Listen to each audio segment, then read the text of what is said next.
Bonjour petits écrans lecteurs, j'espère que vous allez bien. Vous risquez d'entendre des bruits, c'est ce que Freya est en train de jouer avec les enveloppes. Qu'est-ce que tu fais mon chat? T'as envie de faire les colis? Tu veux m'aider dans cette lourde tâche? Donc voilà, j'espère que le son de mon micro va bien se passer parce qu'il a grésillé sur la dernière vidéo, j'ai pas trop compris pourquoi. Donc j'espère que ça va bien se passer. Aujourd'hui c'est le rendez-vous du bilan. Je fais toujours un petit bilan de l'année en fin d'année. Il y a 2 semaines j'avais fait mon top des lectures, donc je vous le mets là si vous avez envie un petit peu de suivre mes meilleures lectures de cette année. Là ça va être plutôt sur le bilan, sur voilà, des choses qui m'ont marqué cette année, mon rapport à la littérature cette année, et surtout aussi un peu mes objectifs pour l'année prochaine, mes échecs aussi. Il y en a eu un sacré cette année et ouais, ça a été une année riche en découvertes. J'ai fini des grands cycles. C'est l'année où j'ai le moins lu depuis très longtemps. Là, j'ai regardé tout à l'heure. On est début décembre et j'en suis qu'à 170 livres. En général, je lis toujours à peu près 200 livres par an.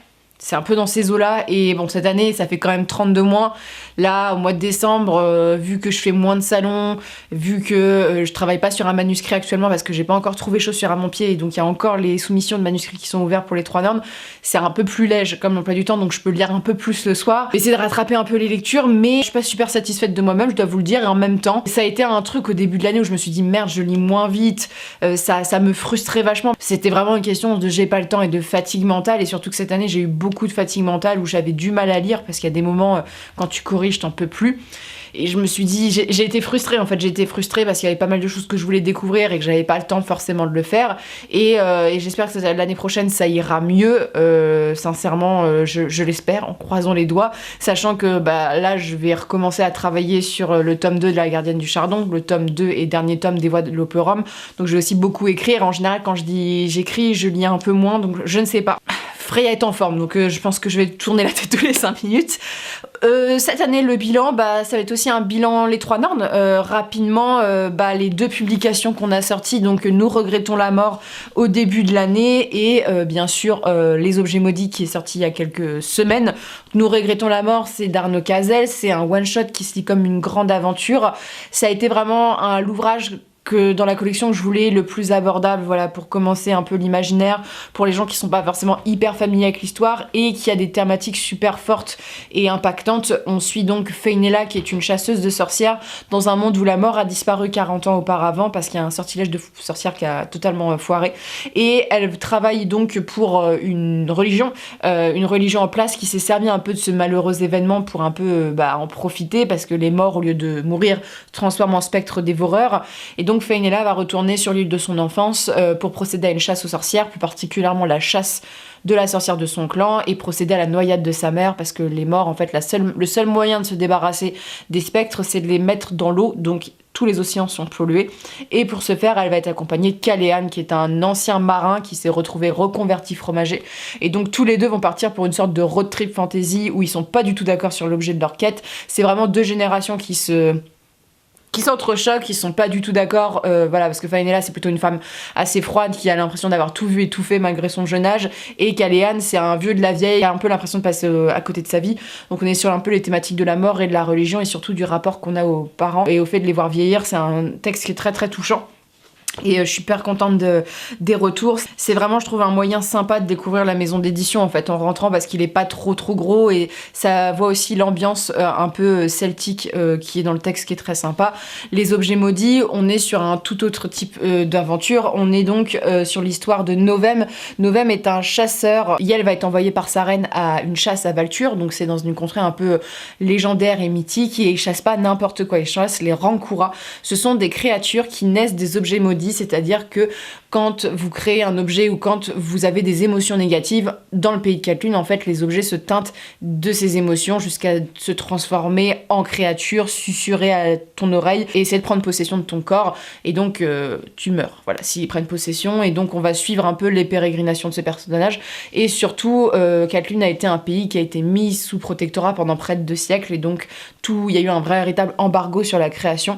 Donc c'est un texte qui parle de la création, du coup de créer, de la beauté dans l'horreur, parce qu'on est sur un texte qui mêle aussi un petit côté fantastique. Si vous êtes mal à l'aise avec les insectes, je vous le conseille pas forcément, mais qui traite aussi de questions assez intéressantes, assez personnelles, et un parallèle aussi un peu sur l'anxiété, sur les barrière qu'on se met à soi-même. Donc voilà, c'est aussi un one shot et je suis très très contente d'avoir retravaillé avec Émilie. Voilà, l'année prochaine le but est bien sûr d'avoir de nouveaux auteurs au catalogue, mais je suis contente que voilà, il y a eu une satisfaction du premier tome et qu'on retravaille ensemble.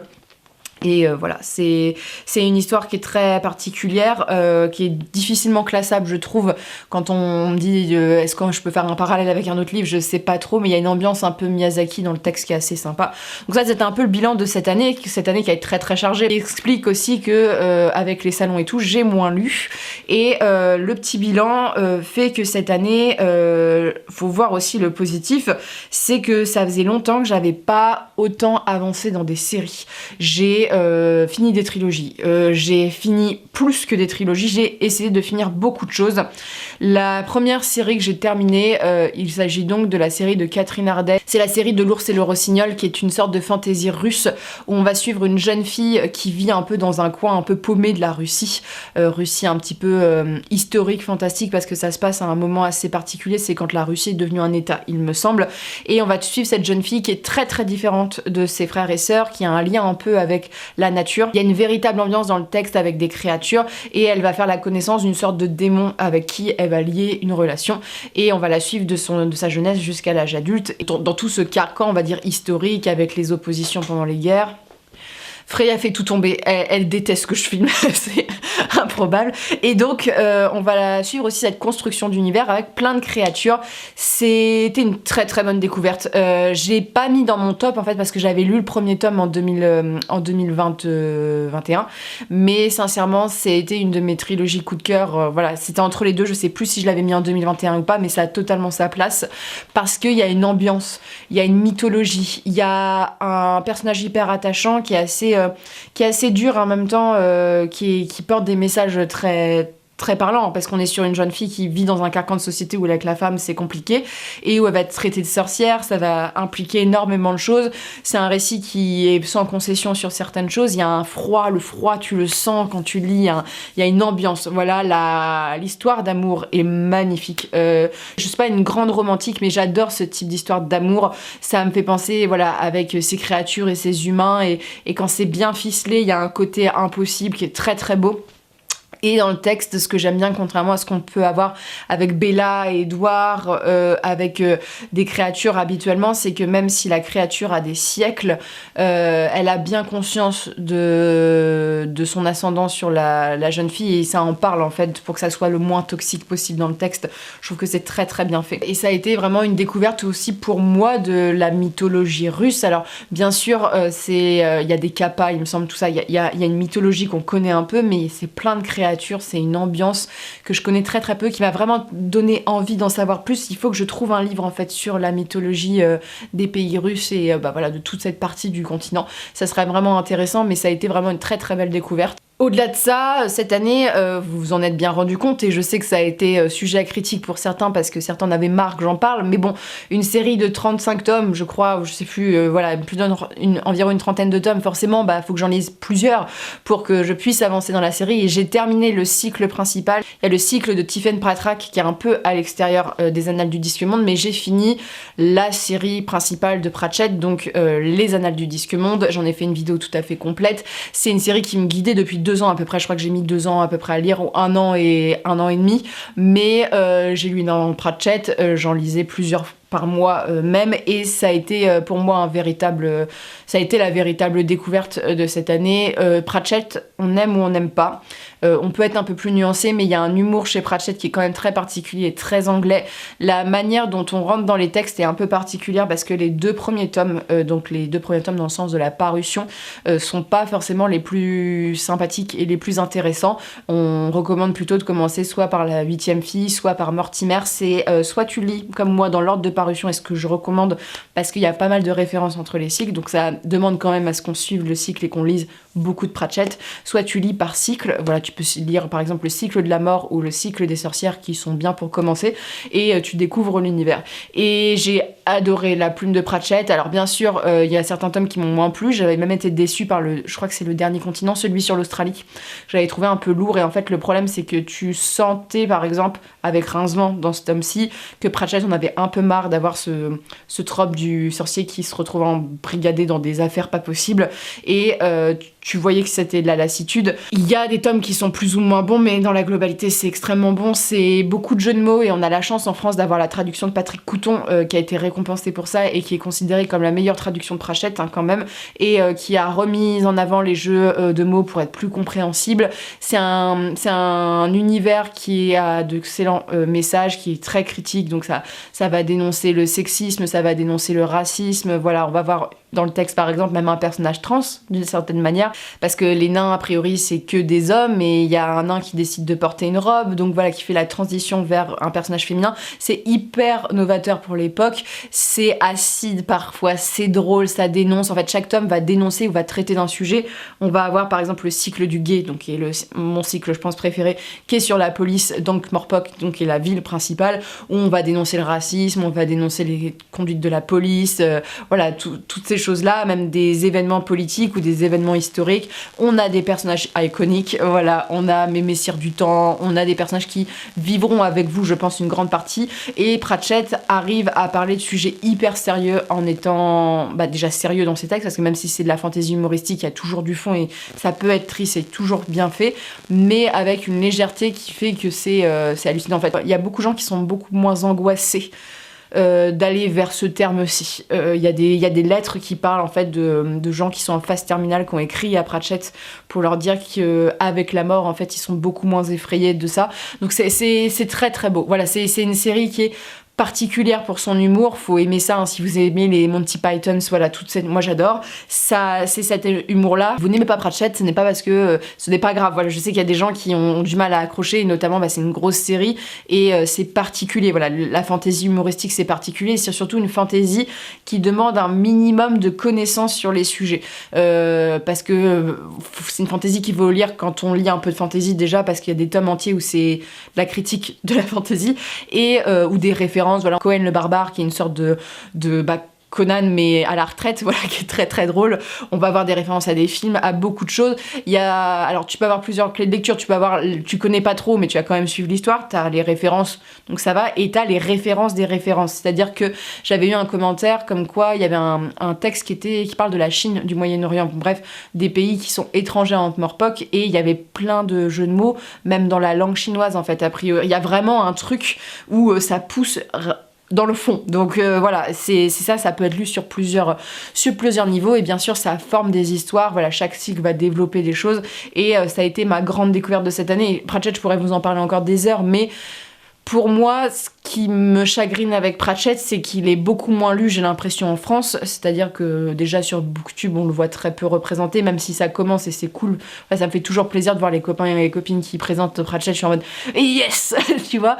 Et surtout, ce qui me chagrine, c'est de ne plus le voir forcément en librairie. Comme je vous l'avais expliqué, j'ai eu beaucoup de mal à trouver Pratchett en librairie. J'ai même dû en commander sur internet parce qu'à un moment, il n'y en avait pas. Et c'est triste parce que Pratchett, après J.K. Rowling et avant qu'Harry Potter sorte, c'était l'auteur d'imaginaire le plus vendu au monde.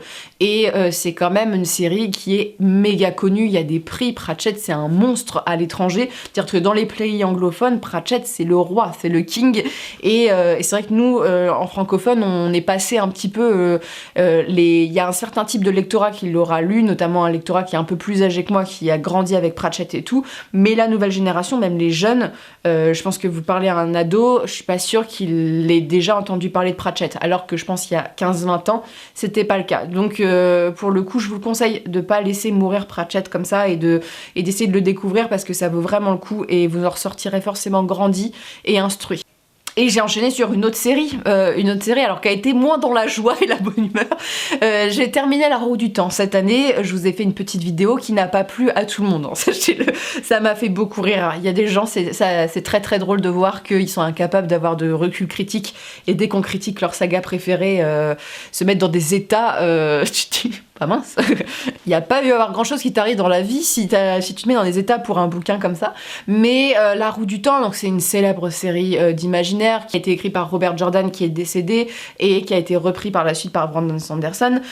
C'est une série où dès le début j'étais pas forcément emballée, mais je m'étais fixée pour objectif de quand même la terminer parce que quand je commence un truc j'aime bien vous présenter en fait les séries, et La Roue du Temps ça fait partie des chefs-d'œuvre, et surtout sur tout Booktube je voyais que des coups de cœur en fait de la série de la Roue du Temps, donc j'étais en mode c'est moi qui comprends pas le livre, je passe à côté, j'ai l'impression que c'était vraiment une institution, tu vois, du genre La Roue du Temps c'est le Seigneur des Anneaux, tu vois, c'est la même qualité et tout.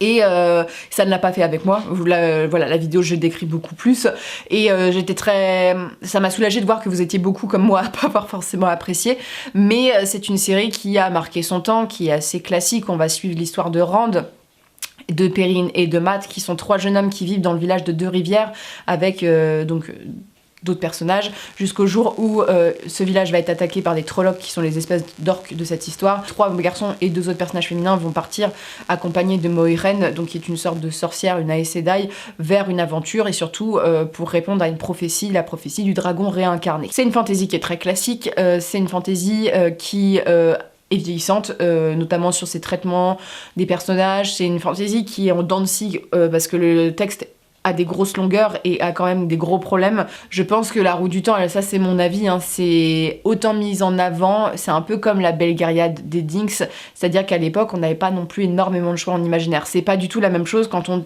est maintenant en 2020 ou même en 2015. Quand on dit classique de l'imaginaire pour les nouvelles sorties, c'est que les sorties sont vraiment extrêmement bonnes, tu vois. À l'époque, il y avait quand même moins de choix, donc ce qui fait que tout est devenu un petit peu classique d'une certaine manière. Et on a enfin la chance depuis cette année d'avoir en fait la dernière partie traduite, hein, parce que on n'a pas eu la partie avec Sanderson traduite pendant des années. Et pour moi, je suis contente de l'avoir lu pour l'effort, pour me dire bon là j'ai lu 14 tomes, j'ai terminé ce classique de fantasy, mais ça n'a pas été une très très grande réussite, mais ça m'a fait évoluer sur mon parcours de lecteur, en me rendant compte que même si je suis pas hyper fan d'une série, si j'ai pour objectif en fait de vous faire une vidéo, je suis capable de lire des livres même que je trouve bof, et ça me redonne du courage pour Terry Goodkind, parce que ça fait 15 ans j'ai l'impression de vous dire que je vais finir Terry Goodkind, mais un jour ou l'autre il faut que je finisse l'épée de vérité, et ça me donne le courage de terminer, surtout que l'épée de vérité se lit beaucoup plus facilement parce que c'est pas ouf et c'est pas très bien écrit, c'est très simple et c'est beaucoup plus court. Là, La Roue du Temps c'est des tomes de 1000 pages quand même. Il en reste que je peux le faire, et ça me redonne par exemple courage pour lire Erikson, parce que même si j'aime bien Erikson, l'univers est complexe et lourd, et en fait ça m'a donné la concrétisation du fait que j'étais capable en fait de lire une série comme ça sans que ça ait trop d'influence sur mes autres lectures, et j'en étais capable, donc ça a été pour moi un élan de motivation pour le coup. Mais ouais, La Roue du Temps ça s'est fait, et je suis contente. Sincèrement, quand je l'ai terminé, j'ai dit « Oh putain, j'aurais pu aller lire La Roue du Temps de ma vie ». Et ça, c'est un plaisir d'avance, parce que j'ai l'impression d'avoir coché une case de mes lectures et que je me dis « Bon, ça c'est fait ». Mais à mon sens, et sans langue de bois, je trouve que c'est totalement surestimé. J'ai lu aussi des séries comme Blackwater, qui a été le gros succès cette année. Hein. De toute manière, ça a explosé tout en librairie. Je sais pas trop comment, parce qu'au début, je sais que ça a eu du succès, parce qu'il y a eu pas mal de presse qui a été faite autour. Et surtout, c'est Stephen King qui le recommandait, et en même temps c'est une série qui parle à tout le monde en fait, parce que c'est autant du fantastique que du familial, que de l'historique, voilà, il y a un peu de tout. Tout est mélangé, ça sort comme ça. Le fait que ça soit des livres très très courts, qu'il y a eu la publication tous les 15 jours, donc comme je vous avais expliqué en vidéo, c'est pas du tout une nouveauté éditoriale, hein, c'est une reprise de ce qui était le roman feuilleton de l'époque, mais déjà à l'époque, ce type de publication donnait aux gens en fait l'envie de « je le veux tout de suite maintenant », tu vois. Et comme il y a eu beaucoup de pénurie en librairie de ce livre-ci, on se jetait dessus pour les lire et tout, et il y a eu un peu du genre, j'ai pas envie de me faire spoiler Blackwater parce que tout le monde l'a lu, il y a eu un peu cet effet série, tu vois, télévisuel, Game of Thrones, où tout le monde lisait son bouquin là, parce que sinon ça va être le spoil et tout le monde allait raconter toute l'histoire. Comme je vous dis, Blackwater ça n'a pas été pour moi une excellente lecture, mais c'était très addictif. Je suis hyper contente qu'une série qui a quand même un fond fantastique et du succès en librairie, parce que Blackwater n'est pas forcément un livre qui a été pitché par les libraires en rayon imaginaire. Moi, dans toutes les librairies que j'ai vues, il était en tête de gondole, même parfois classé avec la littérature blanche du moment. Et je me dis que ça va peut-être permettre à des gens de goûter à l'imaginaire et montrer que l'imaginaire est accessible à tous et que c'est pas un sous-genre. Donc voilà, j'avais envie de vous parler de ça parce que voilà, Blackwater, j'ai l'impression qu'il va peut-être faire évoluer un petit peu les choses et on va peut-être avoir voilà quelque chose, ça va peut-être faire mûrir quelque chose, d'autres idées aussi un petit peu de ce type de livre, hein, parce que c'est de la fantaisie, c'est du fantastique un peu particulier, on est dans le fantastique bayou et tout ça, c'est très très chouette, mais voilà, ça manquait de travail sur beaucoup de choses, notamment sur le fantastique, c'était assez court, on avait beaucoup de questions qui n'ont pas été forcément répondues dans le texte et la fin est parfois peut-être un peu décevante, mais le tour de force était fait et il fallait que j'en parle parce qu'on l'a vu partout et que j'avais quand même plutôt bien apprécié ma lecture. J'ai aussi lu, alors j'ai vraiment axé sur les séries et tout, parce que vraiment j'ai pas découvert énormément d'univers, voilà, j'ai plutôt lu des séries, fini des séries. Voilà, j'ai commencé Akira par exemple et que j'ai terminé, que j'ai adoré. Lui aussi, j'étais très contente, la Pléiade sur les vampires. Je vous en avais fait une vidéo pour Halloween sur le mythe du vampire et j'ai découvert ou redécouvert des textes. Alors il y a Carmilla, voilà, des choses comme ça, mais Christabel, le sang du vampire, voilà, ce sont des textes que j'avais jamais lus et qui font partie de la culture, on va dire, autour de ce mythe-ci, et l'édition était super bien faite parce que la préface était, c'est là qu'on voit que c'est la Pléiade, était vraiment très très riche, très intéressante, on apprend beaucoup de choses, mais j'étais contente de lire des classiques, et comme vous avez pu le voir dans mon top, en fait, deux de mes très bonnes lectures de cette année sont quand même Frankenstein et Edgar Allan Poe.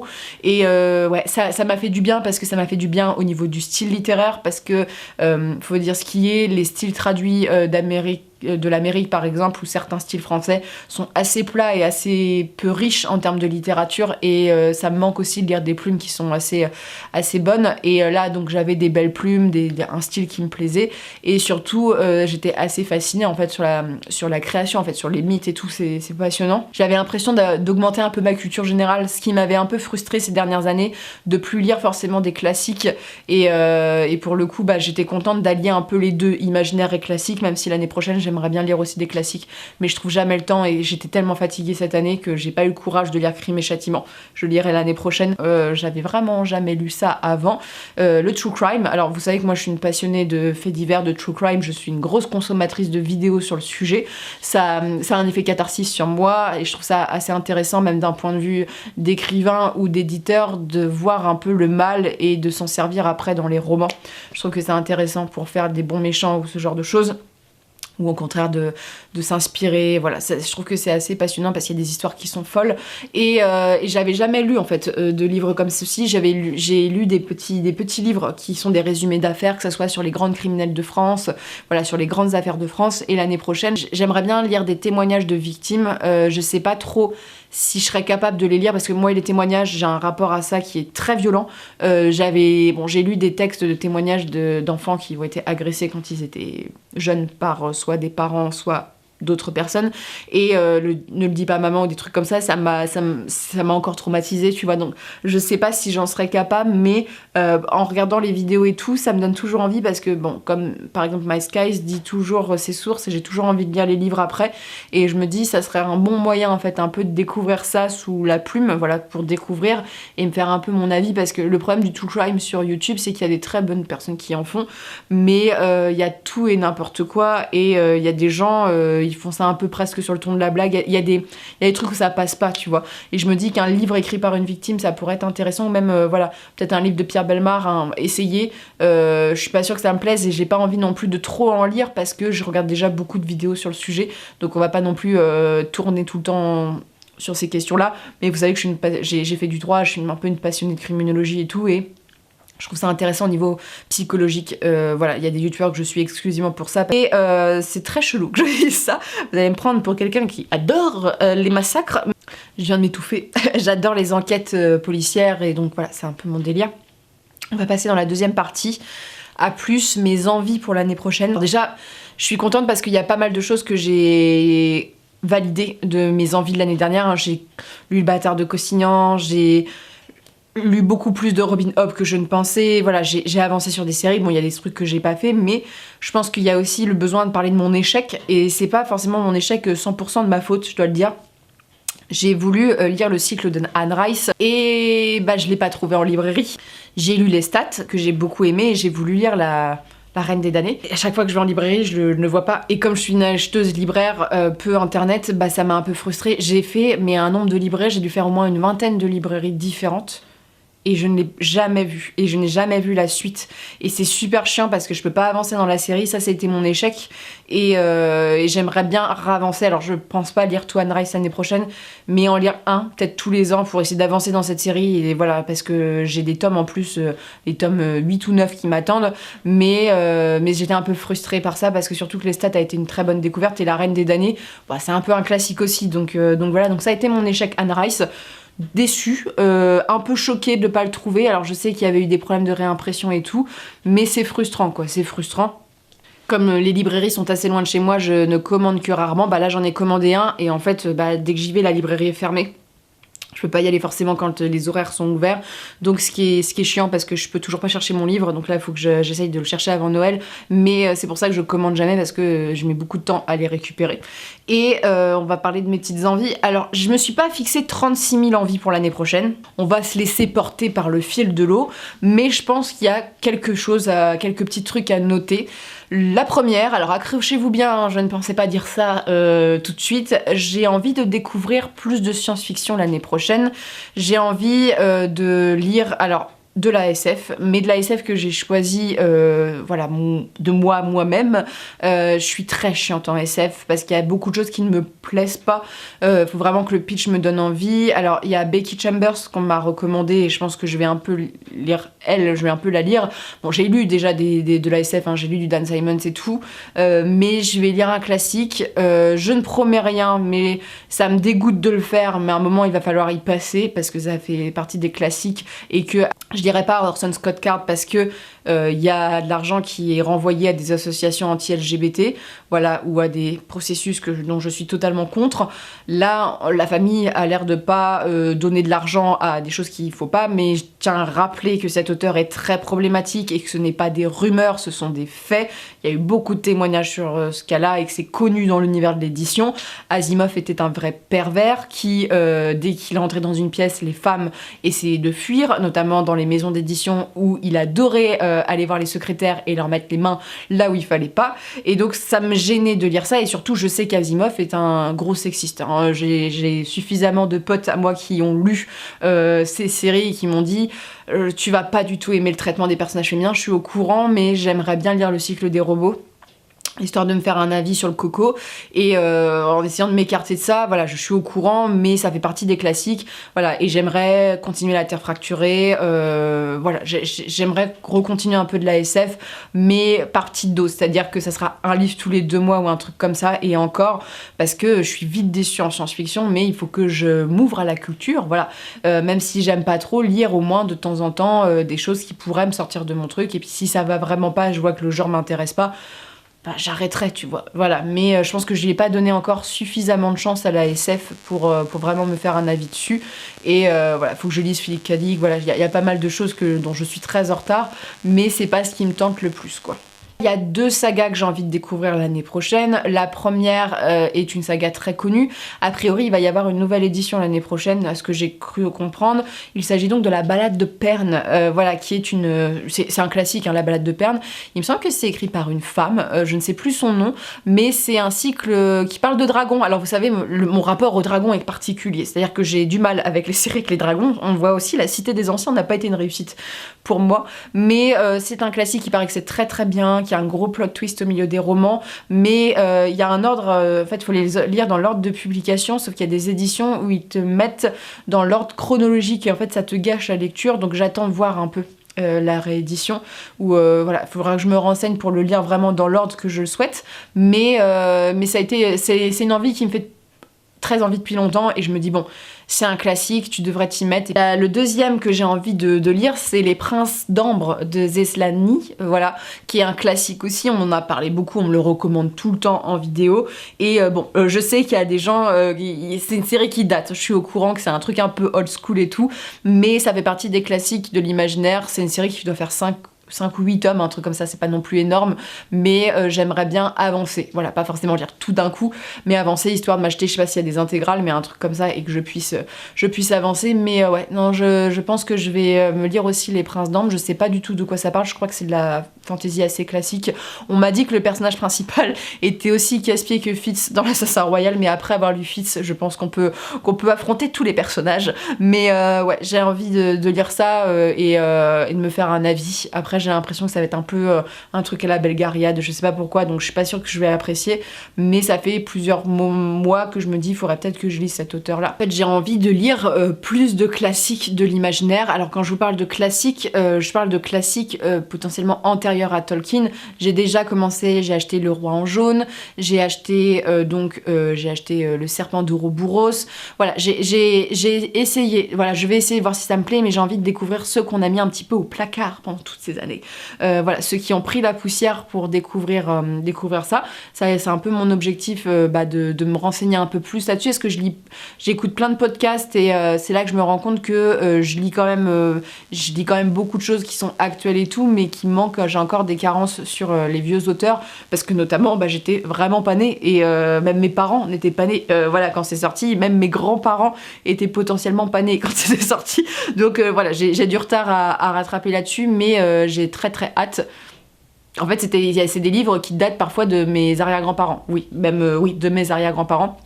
Donc c'est vraiment une grande découverte que j'ai envie de faire cette année, qui va être mise en parallèle sur le fait que j'ai une envie. Alors déjà, je vais lire plus d'essais que l'année dernière. J'ai envie de lire beaucoup d'essais, j'ai envie de m'instruire cette année, d'apprendre plein de choses et tout. Mais j'ai envie de lire des choses qui ont inspiré Lovecraft, parce que je suis assez émerveillée par la mythologie Lovecraftienne, pas du tout par le personnage, ni par ce qui en sort de certains récits, hein, donc le racisme et tout ça, mais j'ai envie de lire des choses qui l'ont intéressé, dans le sens que j'ai adoré Edgar Allan Poe, donc je me dis, ouais, le fantastique un peu horrifique, c'est un truc qui me plaît, et donc en parallèle de ça, en fait, j'ai envie de lire du gothique, ça me tanne depuis plusieurs années.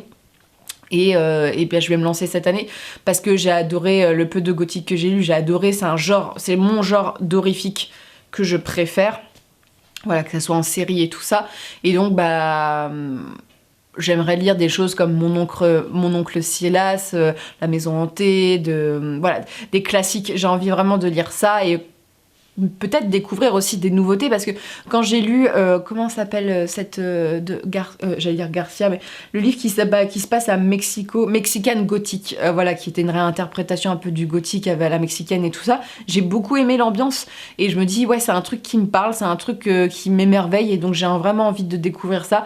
Mais ouais, les classiques du gothique, alors j'ai commencé à noter des petits noms. Je vais bien sûr essayer de m'acheter la Pléiade là, avec il y a quelques textes à l'intérieur qui les regroupent. Souvent c'est pas des gros textes en plus, et ça me tente énormément, et je trouve qu'avec Lovecraft on va être un peu dans une ambiance un peu comme ça horrifique qui me plaît pas mal, même si bien sûr je vais continuer d'autres séries. Alors l'année prochaine normalement il y a des choses qui vont peut-être sortir, hein. Moi j'attends toujours tome 3 de Martyr de Perru, voilà, c'est un peu l'ex que t'attends depuis des années qui reviennent frapper à ta porte.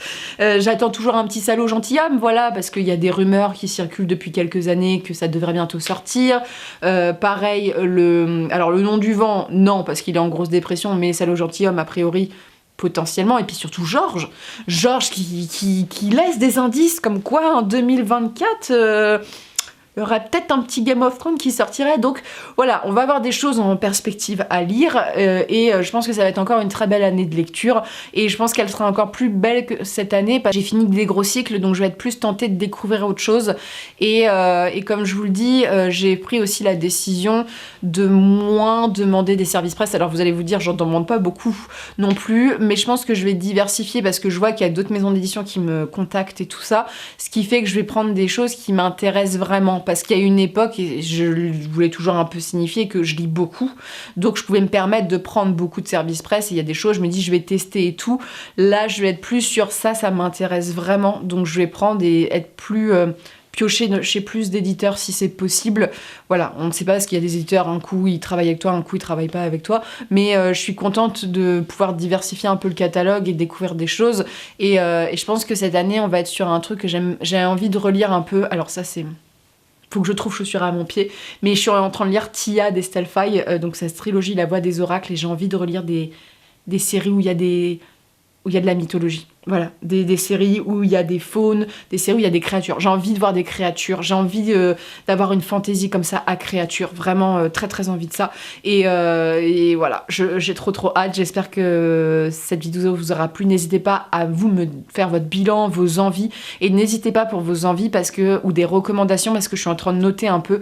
Et souvent, je pioche dans les vôtres. Hein. Souvent, la balade de Perne, les princes d'Ambre et tout, c'est ce que j'ai vu en commentaires qui revenaient ou des trucs qui ont un peu tiqué, mais j'ai très hâte. Il y a aussi Nord et Sud qui était qui est de la romance, je crois, un truc un peu à la Jane Austen qui je l'ai noté aussi. Je me suis dit il faudrait que je le lise pour me faire un avis. Voilà, j'ai vraiment hâte, et sur ce je vous souhaite de très bonnes lectures et une très bonne journée.